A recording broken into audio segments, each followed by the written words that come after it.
vaccines that are out there. They are staging a protest outside Groote Hospital in Cape Town. The protest, we are told, got off at about 11 o'clock or so. It's where we find my colleague Corbin August. He joins us outside the hospital.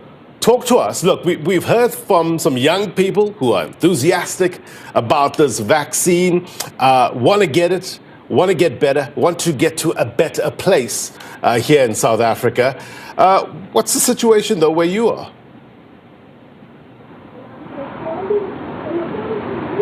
Good day to you, Blaine, and to the viewers at home. Well, yes, indeed, we are crossing to you now from outside Groote Hospital, where a group of anti-vaccine demonstrators are staging a protest. And this is actually against the vaccine. They say they do not believe in the vaccine. They say there are many alternatives that the country can take instead of only pushing for the vaccine to be administered. And they are also saying that the country should perhaps consider alternatives to the current messages that are being sent out on various platforms, various media channels. But joining us now, we have one of the demonstrators, Mrs. Nolene Glasgow, a Cape Town resident from Plumstead, to talk to us a bit more about why they have chosen to come here today and what the purpose of their demonstration is. Ma'am, hi. Good day to you. Thank you for joining us. May I? Okay, so first of all, I just want to point out that this vaccine is experimental. It has never been approved by any department because it cannot be approved because it's dangerous. Children are being forced to get vaccinated overseas. We need to stand up now in South Africa before they do it to our children. People are getting blood clots, people are getting tremors, people are dying from this vaccine. The man Bill Gates, who's been running this whole thing from the beginning, he patented the vaccine before there was ever a coronavirus. So he planned this, all right? So now we need to protect our children.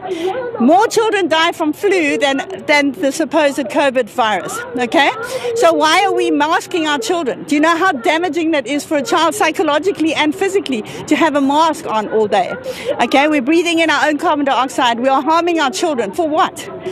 There's no danger to the children. Children do not die from this virus, and they've never isolated the virus. They cannot show you the virus. In Canada, they had a court case where the gentleman went to court and said, show me the virus. There is no virus. They're telling you there's a virus so they can inject you with something that they've been planning to inject with us for years. They're planning this. It's depopulation. There's too many people on the planet. Let's give them something that can slowly kill them.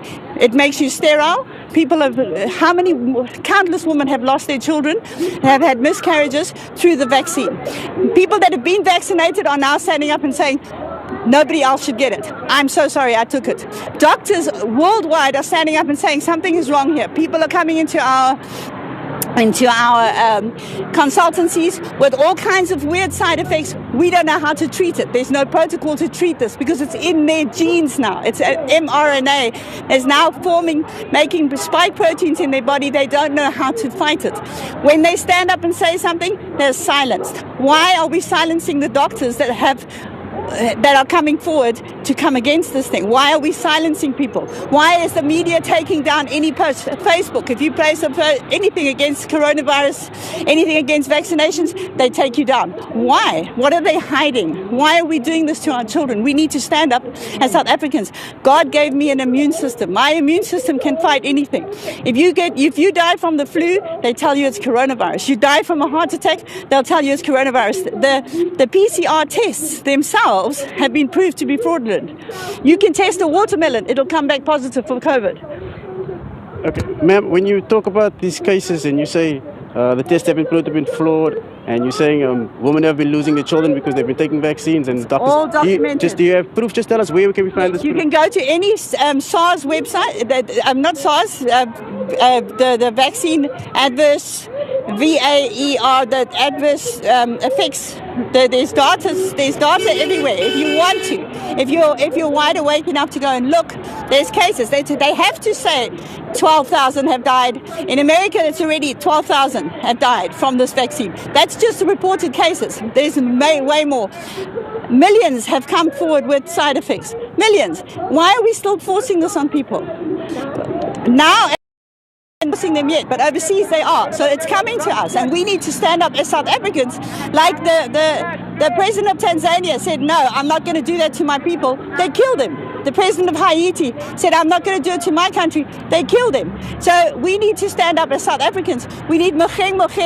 He's a Christian. He sees what's coming. He sees this virus is dangerous. The vaccine is dangerous, and he's coming to stand for us. Ma'am, then the constant messaging that everyone receives from government is that we have to reach this level of herd immunity, and the only way we can do that is if we administer a certain amount of vaccines, and then the economy will be able to open up, life will be able to get back to more or less the way things were. Are you okay with? Do you suggest an alternative to that? In the beginning, they said we're going to have a 2-week lockdown to flatten the curve. We're now 2 years in. The more they push the narrative, the more they cannot even show you the virus. So why are we herd immunity against what?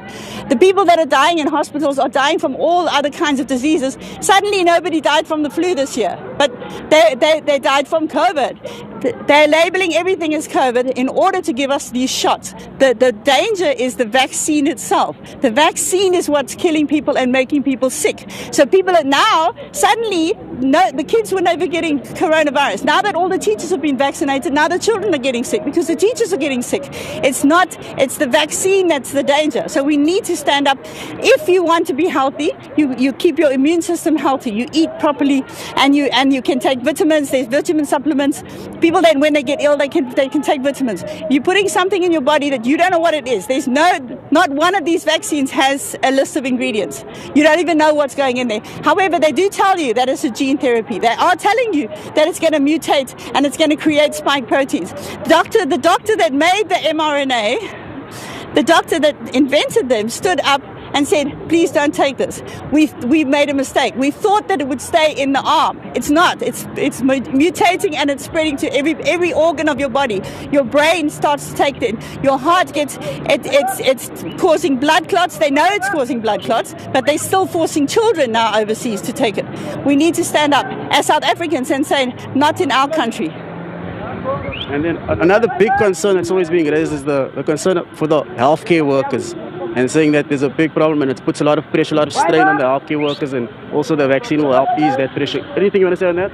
Well, our healthcare workers that were unfortunately the first people to get vaccinated, they are now falling ill from the vaccination, not from COVID. Okay. And that was Cape Town resident Nolene Glasgow, who was one of the demonstrators who is participating in today's protest here today, the anti-vaccine demonstration. It's taking place here outside Groote Schuur Hospital in Cape Town. Just telling us why they are here, telling us they are very skeptical about the vaccine, and they don't believe that it is in fact effective. In fact, they have major doubts with regards to its efficacy and also the dangers that it poses to society at large. And with that, it's back to you in studio, Blaine. Look, Corbin, a lot what your guest has said, many scientists have come out against it.